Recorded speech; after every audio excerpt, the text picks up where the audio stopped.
Well, here it is, the first challenge that's going to make me put up the white flag.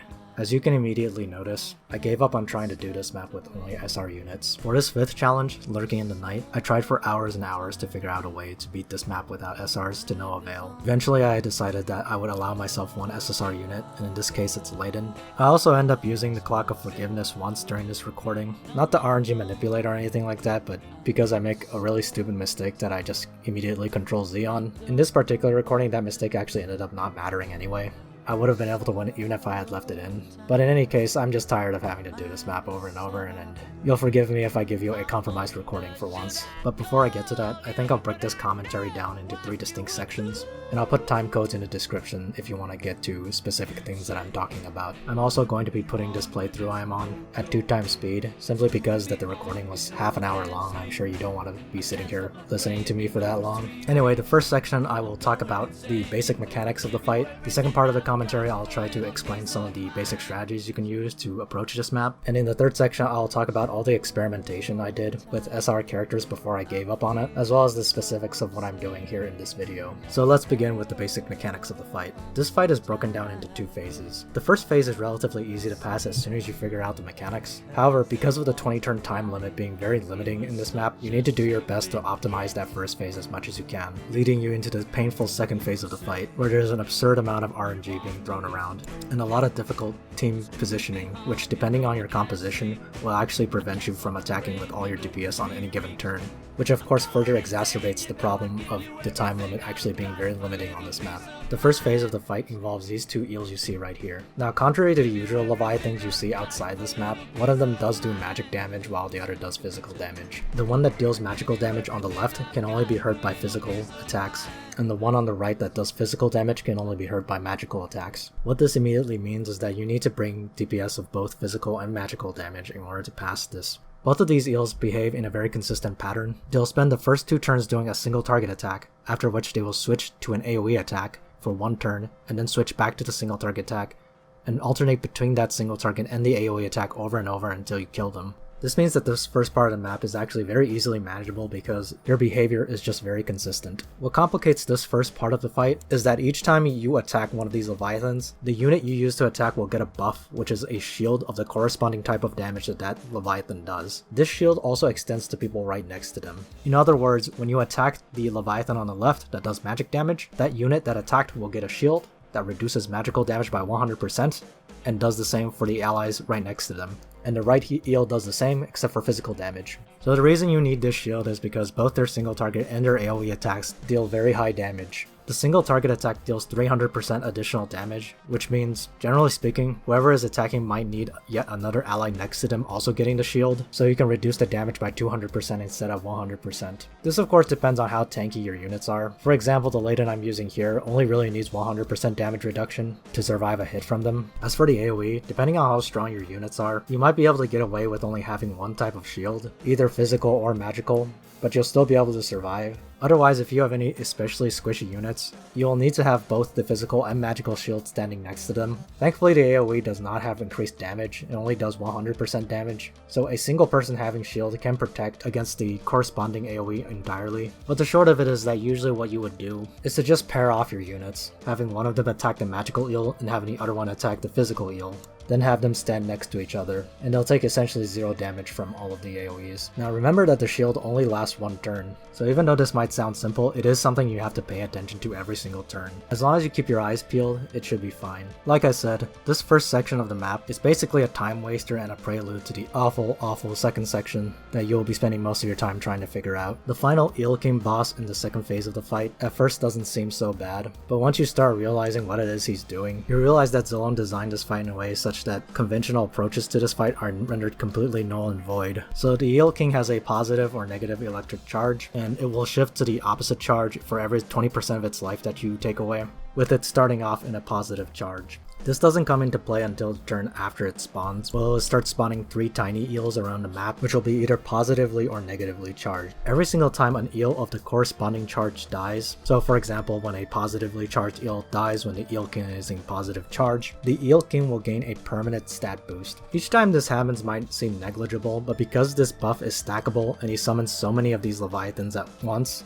if you allow this to happen too many times, his stats will just become too inflated for you to deal any damage to him. Furthermore, these eels lose 35% of their life every single turn, so even if you ignore them, they are eventually going to kill themselves. And because of the tight time limit on this map, it's basically impossible to balance both killing the right eels and burning down the boss quickly enough so that the rest of the eels don't just suicide their way into a stat boost for the boss. Now that's not to say it's completely useless to manage them, but generally speaking you should only do so when it doesn't disrupt your formation very much to do so. And that brings us to the final mechanic of this fight, which is that the Eel King will debuff 3 of your units every single turn. These 3 units, when they end their turn, will cause lightning to crash down in a ring around them, so very similar to the level 70 Thunder Dragon mechanic. However, unlike the level 70 Thunder Dragon, this isn't something that you could tank assuming you have very high stats. As far as I can tell, there is essentially no way whatsoever to survive this. The only exception being that when you change from the first to the second phase, you might still have one of the damage shields left over from the first phase, but obviously because that only lasts 1 turn, that is not something you can rely on. However, it is something worth taking advantage of for you to get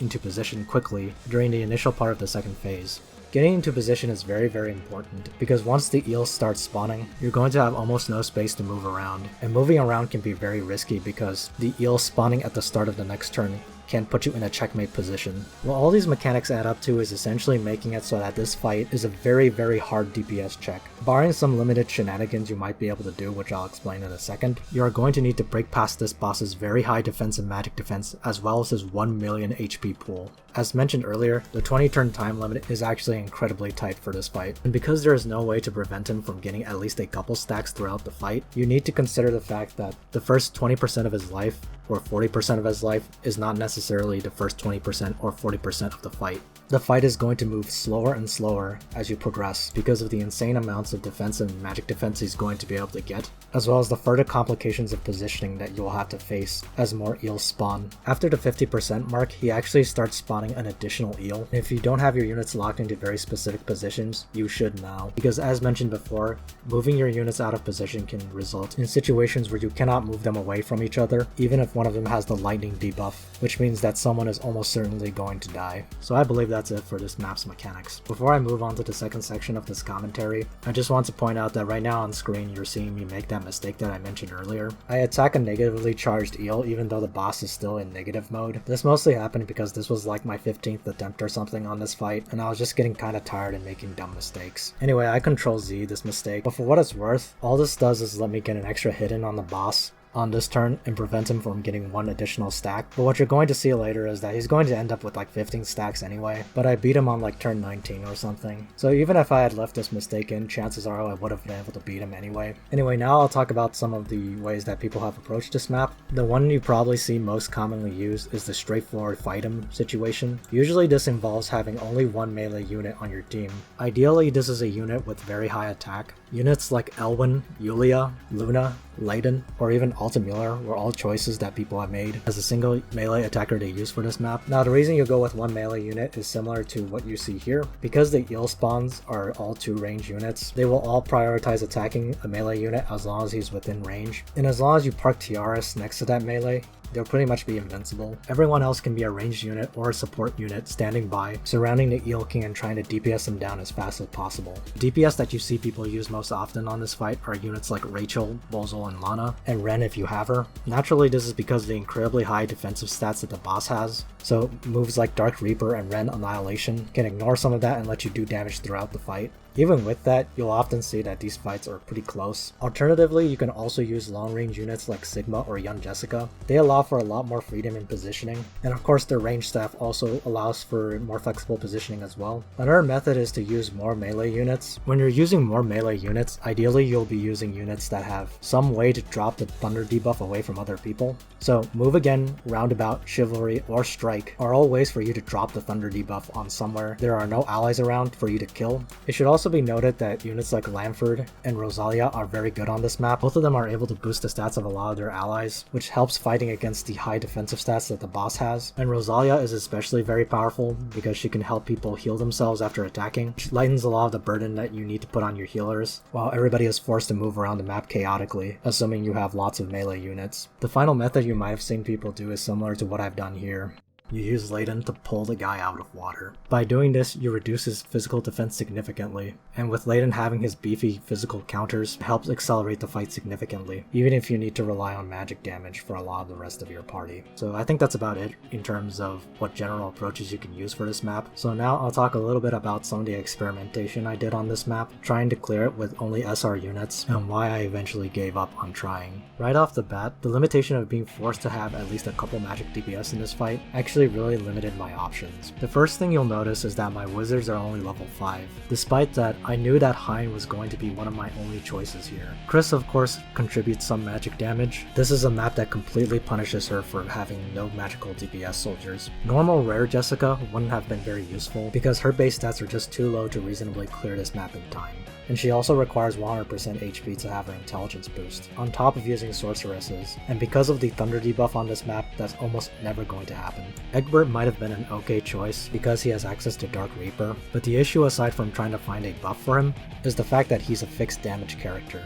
Because the boss has 1 million HP, the extra fixed damage you get from his talent means that Egbert's output is far less valuable than it would have been in any other standard fight. For a similar reason, Freya is nearly useless on this map, and for that reason, Origins characters such as Lifney or Parn have a harder time finding a spot on this team. I floated around the idea of using Altina at one point, but the issue with Altina is that even though her talent would have been very useful on the boss, because of just how many eels will spawn later in the map, it would have been impossible to consistently get her defense and magic defense down on the boss. And once again, Altina is one of those characters that's kind of hard to find a buff for when you're limiting yourself to SR characters. I also thought about using Kuwabara at one point. Because Kuwabara essentially has a built-in healing light, it potentially would have allowed me to change my comp such that I don't have to bring Sophia to cast Regenerate on whoever is tanking. However, after playing around with team comps a little bit, I realized that it probably just wouldn't work. First, even though Kuwabara has masked maids, which is probably one of the best soldier choices on this map, the way his soldier boost is spread around for them is not ideal. His own magic defense is already pretty low, so having no magic defense boost on the masked maids means that he is very weak to the magical heals on this map. Furthermore, Kuwabara's damage really isn't anything impressive. His attack can get decently high, but he doesn't have any sort of counter damage boost like Ledin or even Grenier has, and he only has one single target attack, which is not only not very strong but is also on a very long cooldown. Furthermore, he needs someone else to faction buff him, and of course removing Sophia removes the universal buff that she offers, so using him to replace Sophia doesn't really make any sense, because odds are I would have to bring Sophia anyway just so I can buff people. What resulted from this is me doing what you see here. Hein was my main form of magical damage, and both Chris and the healers had to help a little bit along the way, even though their damage output was unimpressive due to either being a mixed unit like Chris's, or being Almeida or Sophia, in which case your damage output kinda sucks. Again, having level 10 wizards would have been very helpful in this case because both Almeida and Sophia can use them.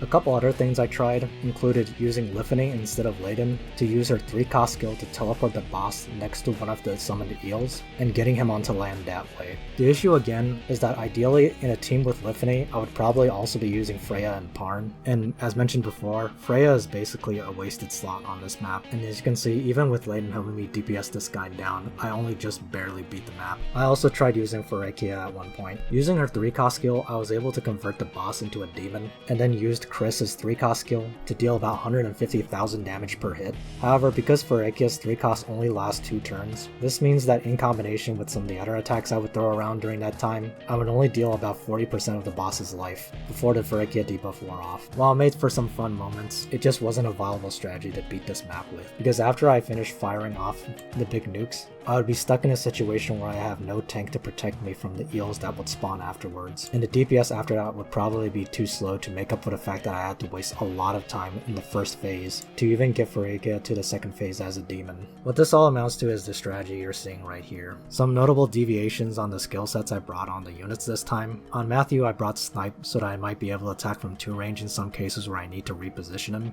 Almeida's 3-cost skill was invaluable during the second phase of the fight in order to try to get as many debuffs on the boss as possible. I also equipped Charon as her helm. It's not super reliable, but it just helps a little bit. You'll also notice that Ledin is wearing carbon fiber armor plus Charon. I wanted to max out his defense and magic defense stats as much as possible, and you can see that his HP enchant is actually kind of unimpressive. This allows Regenerate from Sophia to consistently put him back above 50% life and keep the carbon fiber armor active. One final notable tweak is me putting Chris in her princess class. The use of this should be fairly obvious. I need to have her in a 2 range class so that I can safely place her 2 spots strats away from the boss, which places her outside of Ledin's guard, so I cannot afford her being dogpiled on by a bunch of these eels. Princess class is significantly weaker for Chris, which really hurts her DPS output, but there's really nothing else I can do. I'm also equipping Star Earring, but not for any particular reason, it's just the only accessory I had around that had an enchant on it. Finally, you can see that Hein is wearing Black Bride from Lana, so he's just borrowing equipment from Lana to go with that shiny hairpin he has. In a number of the attempts I did on this map, teleport from Hein was actually very useful. It sometimes allowed me to squeeze out some extra hits onto the boss and then teleport them out of the way if needed. But as you can see on screen right now, I've fallen into a pretty stable formation here. And after this point, it's pretty much just praying that the Eel King doesn't spawn eel adds in an unfavorable combination against me too often. After I hammered out the basics of how I'd approach this map, it actually only took me about 2 or 3 attempts before I got my first victory with this team. And of course after that victory I also had to get another victory to get this recording. Before the record, this recording right here is actually just my first attempt after I had gotten my first victory with this team. What that indicates to me is that the RNG on this fight, even though very annoying, can be mitigated to some degree by approaching it the right way. I would contrast this to the video you saw me make of Lord of the Transcender from the Cold Steel collab. That video actually took me like a dozen tries across 2 hours to get a good recording of. But of course in this case, I had to resort to using an SSR unit. Since recording this, I've been thinking about it a little bit more, and as far as I can tell, I don't think there's anything else I could have tried with only SR units that would have led to a victory on this map. Although if any of you have any ideas, I'm of course willing to read them. This probably just sounds like a lot of excuses on my part, I know, and to be fair they are sort of excuses, but at the end of the day, I'm immortal with limited amounts of time, and there's only so many weird things I'm going to try out on this map, with the incredibly limited tools that SR units can give you, before I decide that my time might be better spent trying not to ruin this game for myself, possibly even doing something productive for once. Anyway, we're now approaching the end of this map, so why don't we finish it by watching Ledin counter this stupid Eel King to the face, and ending his reign of terror once and for all. Anyway, that was the final Night of Lost Souls challenge, Lurking in the Night. My thanks to everyone who actually watched this entire thing, and hopefully next time I'll be able to clear the challenges without resorting to an SSR unit again. Alright, I'll see you guys next time.